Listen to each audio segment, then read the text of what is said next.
तो नमस्कार। आज हम फर्स्ट एग्जाम्पल करते हैं। देखिए,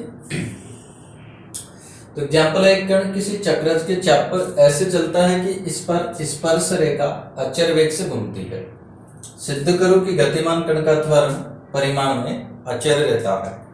देखते हैं, अभी हमें दे दिया गया है कि एक कण चक्रज के चाप पर ऐसे चलता है। तो सबसे पहले तो हम लोग एक चक्रज का समीकरण लिख देंगे, साइक्लॉइड का समीकरण लिख लेंगे ना। तो चक्रज का समीकरण लिख लीजिएगा। तो चक्रज का समीकरण है S = 4A sin साई है। ये साइक्लॉइड का नैज समीकरण होता है जो हमने लिख दिया है। और फिर आगे में दे दिया, इस पर स्पर्श रेखा अचर वेग से घूमती है। स्पर्श रेखा अचर वेग से घूमती है, तो स्पर्श रेखा के घूमने की दर यानी कि d/dt, और अचर वेग से घूमती है यानी कि मान लिया सपोज c के बराबर है। तो अब आपको सिद्ध करना है गतिमान कण का जो त्वरण है ये परिमाण में अचर रहता है। तो गतिमान कण का त्वरण हमें ज्ञात करना है। त्वरण का मतलब परिणामी त्वरण हमें ज्ञात करना होगा। तो परिणामी के लिए स्पर्श रेखीय और अभिलंबिक दोनों त्वरण हम लोग ज्ञात करेंगे। तो पहला स्पर्श रेखीय त्वरण हम लोग जानते हैं d2s/dt² हुआ करता है। तो कर लीजिए इसका t के सापेक्ष अवकलन। तो समीकरण 1 के दोनों पक्षों का t के सापेक्ष अवकलन करने पर, दोनों पक्षों का t के सापेक्ष अवकलन करने पर,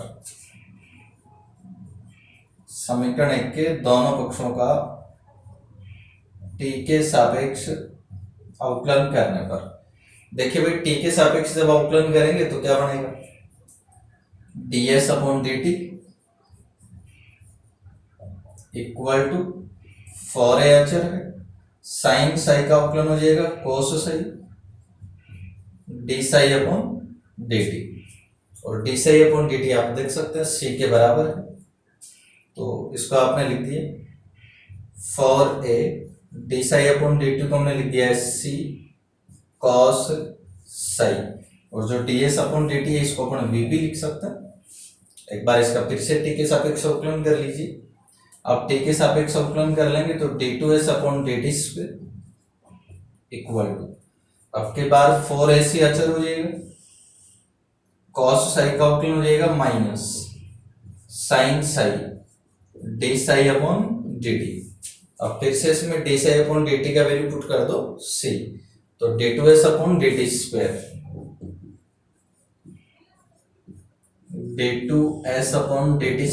इक्वल टू, इसको जब से लिख देंगे तो जाएगा -4ac²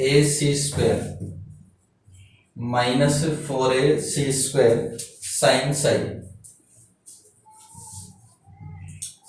साई।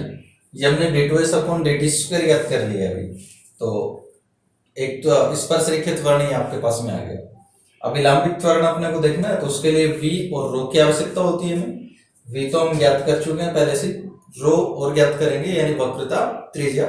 ρ हम जानते हैं ds/d के बराबर हुआ करती है। तो समीकरण के दोनों पक्षों का साई के सापेक्ष अवकलन करने पर, समीकरण 1 के दोनों पक्षों का साई के सापेक्ष अवकलन करने पर, समीकरण 1 के दोनों पक्षों का साई के सापेक्ष अवकलन करने पर कर दीजिए भाई साई के सापेक्ष करेंगे तो रो ds/d s का जो अवकलन होगा, और इसी को हम लोग क्या कहते हैं भाई रो। तो rho equal to ds/d 4A अचर हो गए, और साइन साई का अवकलन आप जानते हैं कोस साई। तो ये आपने रो ज्ञात कर लिया है। तो जो विलंबित त्वरण होगा v²/रो, इसको भी ज्ञात कर लीजिए। तो v², ये v आपके पास में, इसका स्क्वायर कर दीजिए तो हो जाएगा 16a² c² cos² साई बटा रो, रो का मतलब है 4A cos साई, तो 4A cos Sai equal to, इसको हल कर दीजिएगा तो बचेगा 4A सी स्क्वायर, कॉस साई कैंसिल हो जाएगा तो बचेगा कॉस साई। ये हमने बी स्क्वायर अपॉन रो ज्ञात कर लिया है। अब अपने को तो परिणामी त्वरण चाहिए तो ज्ञात कर लीजिएगा, इसलिए परिणामी त्वरण हम लिखेंगे root d2s upon dt square का होल स्क्वायर और प्लस v स्क्वायर बटा रो का होल स्क्वायर।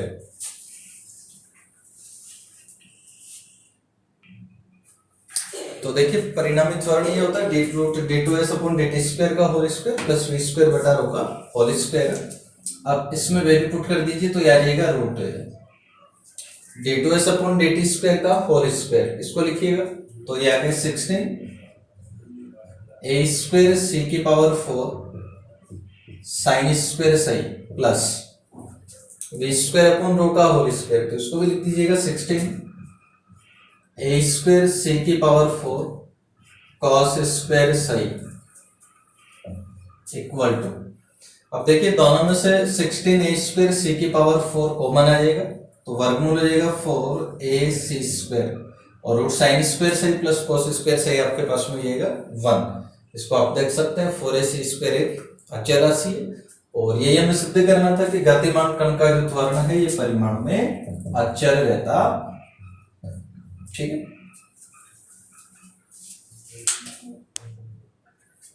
तो नेक्स्ट सेकंड एग्जांपल है कि कोई कण एक catenary s equal to c tan psi में चलता है और किसी भी बिंदु पर इसके त्वरण की दिशा उस बिंदु पर खींची गई स्पर्श रेखा व अभिलंब के साथ समान कोण बनाती है यदि शीर्ष पर यानी कि psi इक्वल टू 0 वेग u हो तो सिद्ध करो कि किसी अन्य बिंदु psi पर वेग u e की पावर psi व त्वरण root 2 upon c u square e की power 2 psi cos square psi होंगे, ठीक है। देखते हैं तो यहां में दे दिया गया है, देखो वक्र जो है वो कैटेनरी है और कैटेनरी का समीकरण है s equal to c tan psi और किसी भी बिंदु पर इसके त्वरण की जो दिशा है उस बिंदु पर खींची गई स्पर्श रेखा और अभिलंब के साथ में समान कोण बनाती है। तो देखो जो त्वरण की जो परिणामी दिशा है वो स्पर्श रेखा और अभिलंब दोनों से समान कोण बना रही है। इसका मतलब क्या होगा कि स्पर्श रेखा त्वरण और अभिलंबिक त्वरण दोनों बराबर होंगे।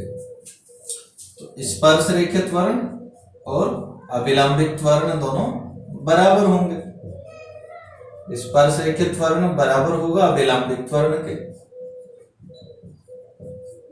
बराबर है अभिलंबिक त्वरण के। तो स्पर्श रेखा जो त्वरण है हम जानते हैं d2s अपॉन dt स्क्वायर हुआ करता है और ये आपके पास में होता है v स्क्वायर अपॉन रो। अब देखो जो d2s अपॉन dt स्क्वायर है इसको अपन लिख सकते हैं v dv अपॉन ds और ये आपका है v square upon rho, v से v हो जाएगा कैंसिल तो dv upon ds equal to v, rho होता है ds अपॉन d सही तो 1/रो है तो हो जाएगा d सही अपॉन ds। अब ये आपके पास में बचेगा यहाँ dv equal to v d सही और चरों को पृथक कर दिया जाए अगर तो dv बटा v इक्वल टू d सही, समाकलन करने पर समाकलन अगर कर दिया जाए तो dv बटा v का समाकलन हो जाएगा log v equal to psi और प्लस अचर हमने c लिख दिया है यहाँ। अब c का मान ज्ञात करने के लिए देखो हमें दिया गया है कि यदि शीर्ष पर यानी साई इक्वल टू 0 है तो वेग कितना है यहाँ पर u, तो यदि psi equal to 0 v equal to u तो c इक्वल टू कितना आएगा देखिएगा, साई का मान 0 कर दोगे v का मान u कर देंगे तो c इक्वल टू आ जाएगा log u, तो c का वैल्यू पुट कर दीजिएगा log u। इसका मतलब c का वैल्यू जब यहाँ पुट कर देंगे तो जाएगा log v equal to psi plus log u। log u का अगर पक्षांतरण कर देंगे तो log v minus log u equal to psi, तो इसमें log की प्रॉपर्टी लगा दीजिए तो बन जाएगा log v बटा u इक्वल टू सही, log हटा देंगे तो यहां से आ जाएगा v बटा u इक्वल टू ये e की पावर साई बन जाएगा, और क्रॉस मल्टीप्लाई कर देंगे तो v equal to u e की पावर साई। तो ये आ गया देखिएगा किसी अन्य बिंदु साई पर कण का वेग, v equal to u e की पावर साई। तो देखिएगा अब वेग तो आ गया, तो अब ज्ञात करना में त्वरण। तो त्वरण ज्ञात करने के लिए देखिएगा अभिलंबित त्वरण और स्पर्शरेखीय त्वरण दोनों बराबर हैं, तो कोई सा भी एक हम लोग ज्ञात कर ले तो परिणामी त्वरण हमें मिल जाएगा। तो देखिए रो ज्ञात करते एक बार, तो समीकरण 1 के दोनों पक्षों का सही के सापेक्ष अवकलन करने पर, समीकरण 1 के दोनों पक्षों का साई के सापेक्ष अवकलन करने पर, साई के सापेक्ष अवकलन करने पर, साई के सापेक्ष करिए s का कर देंगे तो ds upon D psi equal to C अचर है, टेन साई का हो जाएगा sec स्क्वायर साई और ds अपॉन डी साई, यानी कि आ गया अपने पास में क्या रो। अब देखिएगा परिणामी त्वरण, इसलिए परिणामी त्वरण इक्वल टू रूट स्पर्शरेखीय त्वरण d2s अपॉन dt स्क्वायर का होल स्क्वायर और प्लस अभिलंबित त्वरण v स्क्वायर अपॉन रो का होल स्क्वायर। वैल्यू पुट करिए तो आ जाएगा रूट। अब देखिए हम देख सकते हैं आपको दिया गया है कि स्पर्शरेखीय त्वरण अभिलंबित त्वरण दोनों बराबर है, तो ये जो d2s अपॉन dt स्क्वायर है इसको भी हम लिख सकते हैं v स्क्वायर बटा रो का whole square plus v square बटा रो का होल स्क्वायर, दोनों को हल कर देंगे जोड़ देंगे तो ये आ जाएगा root 2 v square upon rho, भाई 2 v स्क्वायर अपॉन रो का होल स्क्वायर हो गया, वर्गमूल करेंगे तो root 2 v square upon rho, value put कर दीजिएगा तो रूट 2 v स्क्वायर, ये रहा v u e की पावर सही, इसका जब स्क्वायर कर देंगे तो ये आ जाएगा u स्क्वायर e की पावर 2 सही और बटा रो, तो रो अपने पास में आ गया c sec स्क्वायर सही, तो ये लीजिएगा c sec स्क्वायर सही, तो रूट 2 अपॉन सी u स्क्वायर e की पावर 2 सही और 1 बटा sec का मतलब हो जाएगा cos स्क्वायर सही। ये अपने पास में आ गया कण का त्वरण।